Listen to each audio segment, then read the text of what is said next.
Hi, I'm Emma Adams and I work in the newsroom here at Markettiers, and welcome to episode 2 of Beyond the Broadcast. This week we are talking about International Women's Day, and I'm joined by my lovely colleagues Jess Lewis, who is Client Services, and Alison Jackson Carter, who is a consultant here at Markettiers. And we're just going to kick off with a little bit of background with these two. So how did you get to Markettiers? How did you get here in your careers? Kind of fell into the job, to be honest. I did work experience for a week and then they couldn't get rid of me 6 years later. Short story, pretty much. But I was always interested in PR. I did sociology at uni and didn't quite understand it, so I wanted to experience it. And then, loved it ever since. And Alison, you've got a bit of broadcast background. Yes, so I did the traditional route of journalist to PR. Did my NCTJ exams after university, started off on newspapers, went to Sky News, did a couple of the years there at Sky and 5 News. I worked on the news desk at This Morning for a couple of years and then decided to move to the dark side of PR, where I've been ever since. I was a client of Markettiers for 10 years while working at 2 different law firms. And now I work in-house. Not in-house. Now I work inside Markettiers. Inside the industry. So, Alison, what does International Women's Day mean to you as a female working in the media, PR, broadcast industry? And what sort of have you seen change over the years? Well, things have definitely got better. That's definitely true. I mean, it sounds strange to say it, but COVID was a massive, massive advantage to women. It was a terrible time, particularly if you had children, because you were trying to juggle a job as well as homeschool and care for children, probably elderly relatives, and the fact that we all thought we were going to die.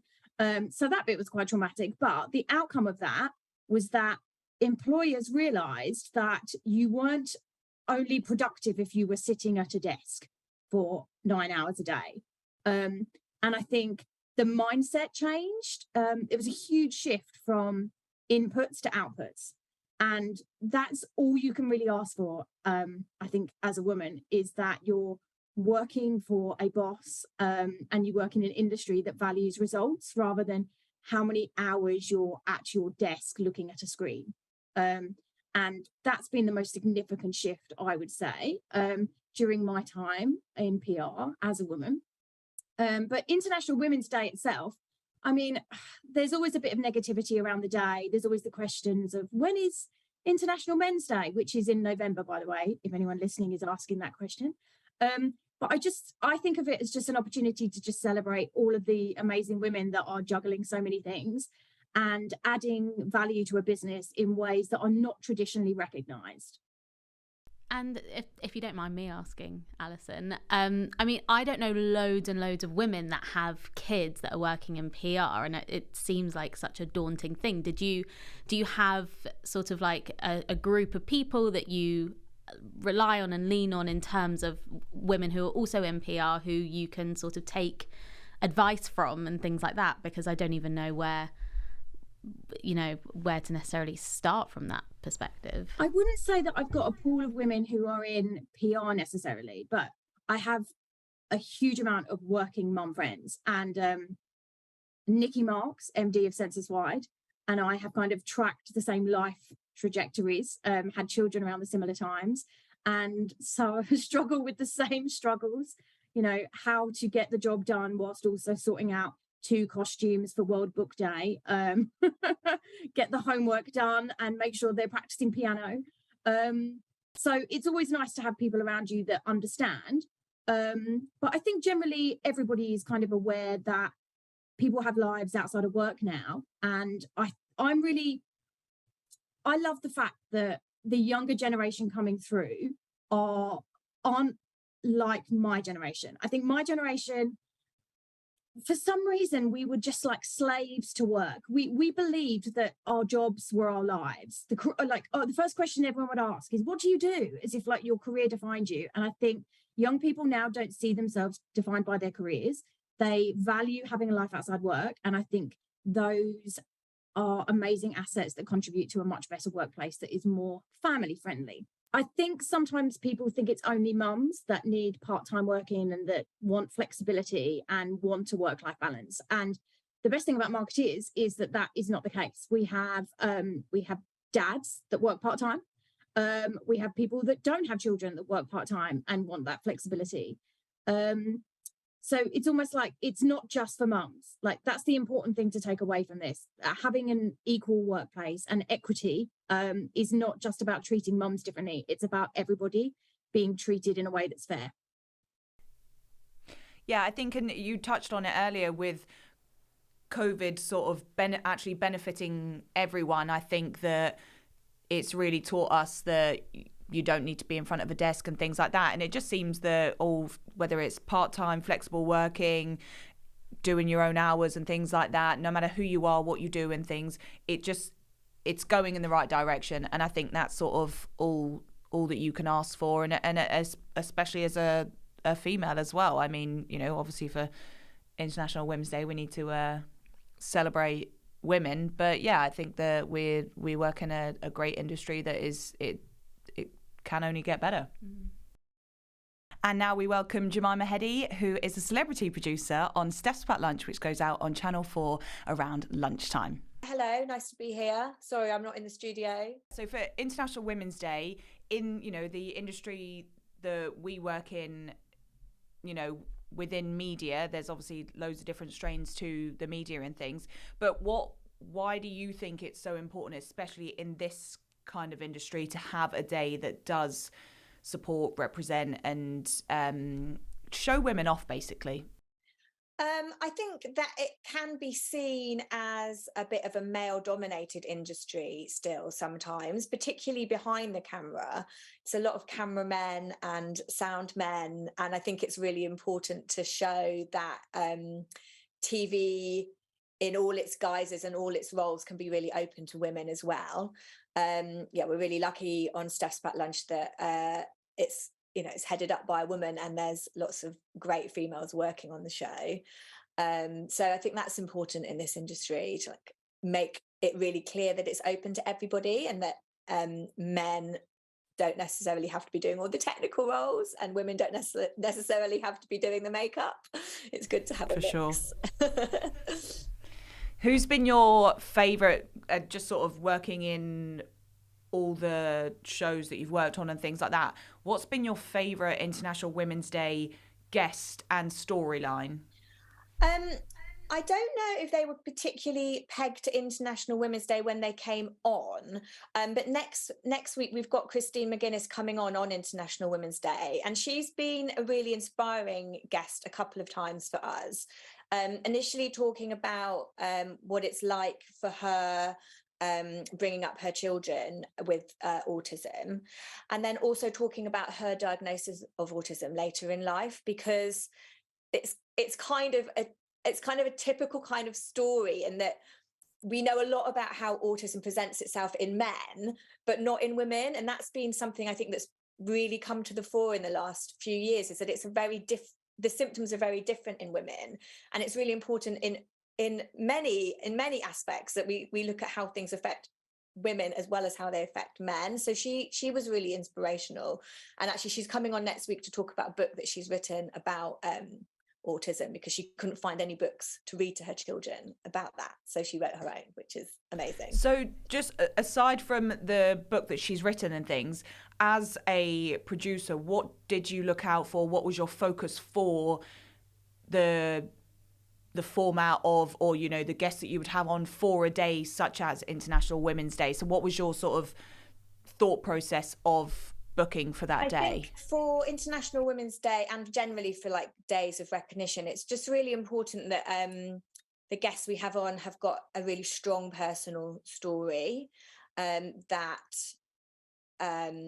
reflects that day. Obviously, it's not just that they're supporting it because they think it's a good thing. There's actually something that they've been through that makes it relevant to them.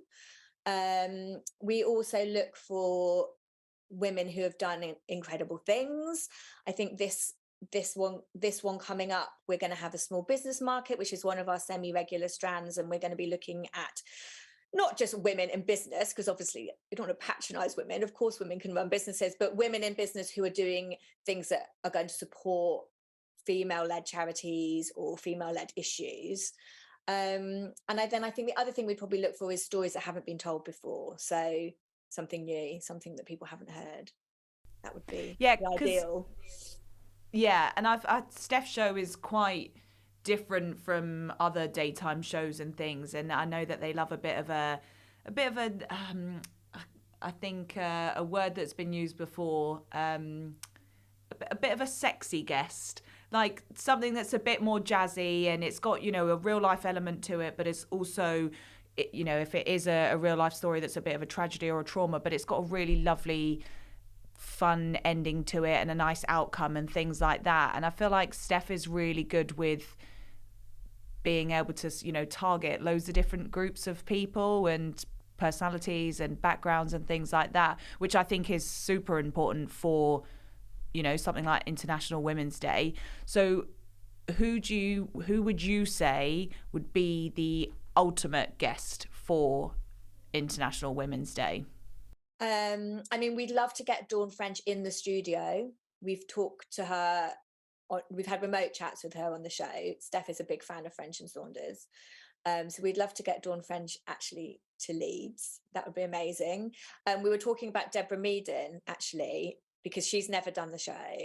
And we were talking about her potentially for International Women's Day, because she is such a successful businesswoman, but also she has a real passion for environmental issues and climate change issues, and has a great podcast about all those kinds of things. So she's really kind of inspirational. She'd be a really inspirational guest for us, I think. I think her and Steph would go really well. And just for you, who is an inspirational woman to you? Okay, I've got a few, but in terms of guests, and I don't know if this will ever happen, but I'm really inspired at the moment by the musical artist Self-Esteem. She's incredible. She is really positive force out there, championing women, body positivity, prioritizing themselves. So she would be, she's really funny. She's also from the north. Like she's a great all-round guest. I think she'd be brilliant. I think her and Steph would get on really well. Love that. We also sing a Self-Esteem medley with my choir, which is an all-female pop choir, trans inclusive choir, and the leader of our choir is another inspirational woman who I'd love to get on Steph's Packed Lunch at some point, called Jessie Marion Davis, who is incredible musician, incredible leader, really encourages women to make a noise and take up space in this world, which is super important. Jemima, I think I've asked you quite a lot there, got some names, and you've actually given some really great insight into sort of, you know, how your job works and things like that, but also it's been nice actually having a proper sort of chat with you rather than over the phone and just sending you some emails. Really nice. So I know that for quite a few people, for International Women's Day, when we talk about the women that inspire us in our lives and things like that, a lot of people would say mums, which I'm sure your two little ones would say that, Alison. I'm not sure about Jess, that. who's your inspiration? Who's your a sort of female you'd like to either shine a light on, or somebody who inspires you, who has either supported you or given you encouragement to do something different, maybe? I'm going to be really basic and say my mum. In all seriousness, I mean, lots of the team here have met her. She's a force to be reckoned with. She's absolutely tiny, but is a force to be reckoned with. And I just, like, she very much juggled that home life and work life balance really well, was always there for us, but always had her own career. And that's what I sort of want to emulate. And she's probably going to cry listening to this. Let's hope. But yeah, probably. But work-wise, what has been, we work on so many different campaigns that are from, I don't know, things to do with health and breast cancer to menopause and all sorts of other sort of female-led campaigns. What's been your favourite campaign or the sort of most effective one that you've worked? I mean, having been here 6 years, it's probably a lot to choose from, but what's your favourite one? That's kind of one of the benefits. I don't know if you agree, because you work, being in the newsroom, you work across all the campaigns we work on, but I love working on such a breadth of clients and different types of campaigns, from, as you say, health to so many different sort of sectors. It's really hard to say. I'd probably say the most memorable for me is working on the Care International Women's Day campaigns. We've done it for a few years. We have Helen Pankhurst, who is Emmeline Pankhurst's great granddaughter, and for me that is like a wow kind of experience. Like, that's more exciting to me than any like celebrity that we could have sitting in our studios. And just obviously Care International as an organisation support women across globally as well as in the UK. So it's just a really worthwhile organisation to work with as well. Alison, have you got a favourite campaign or client that has been female-led, or for International Women's Day over your careers?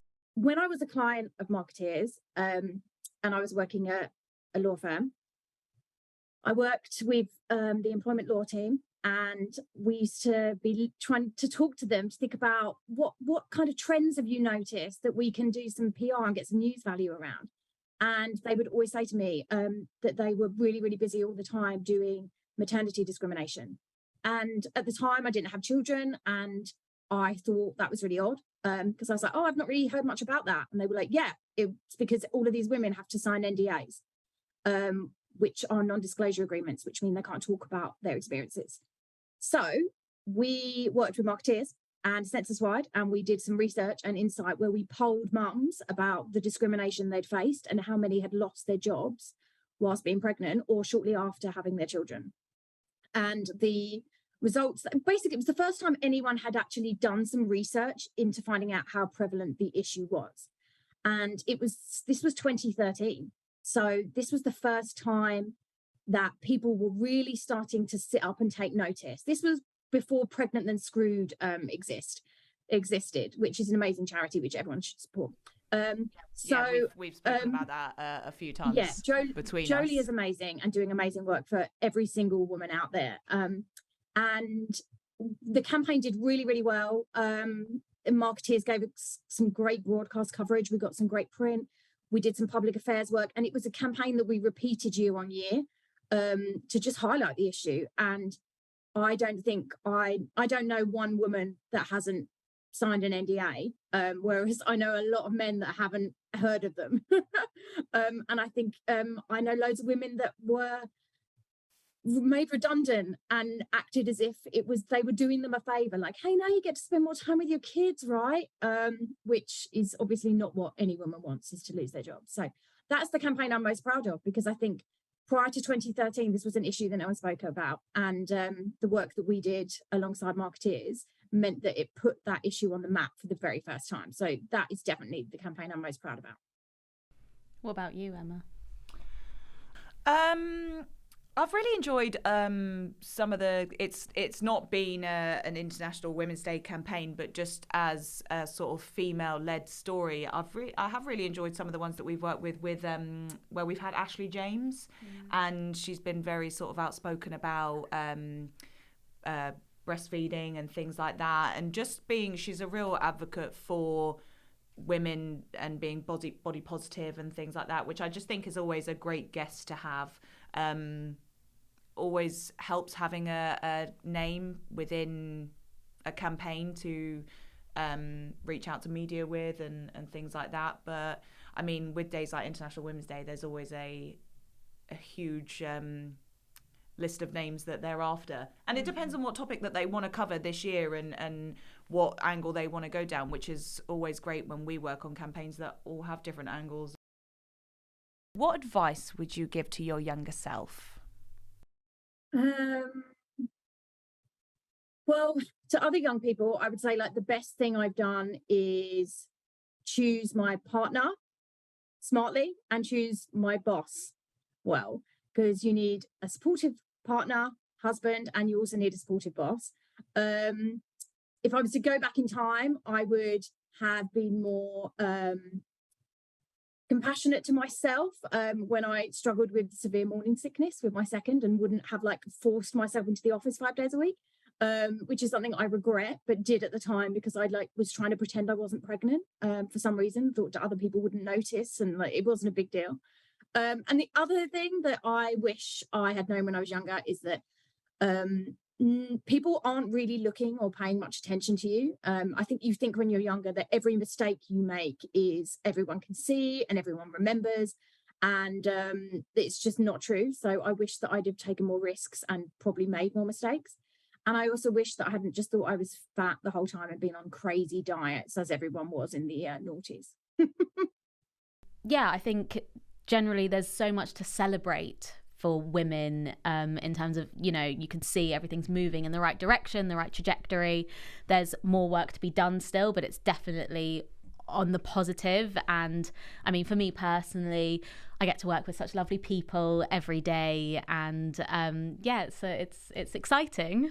That was the end of episode 2. Thank you so much for listening. If you do have any questions, please drop us an email via the address below. Don't forget to subscribe to our channels at Markettiers so you can keep up with the latest. This was Beyond the Broadcast, and we are Markettiers.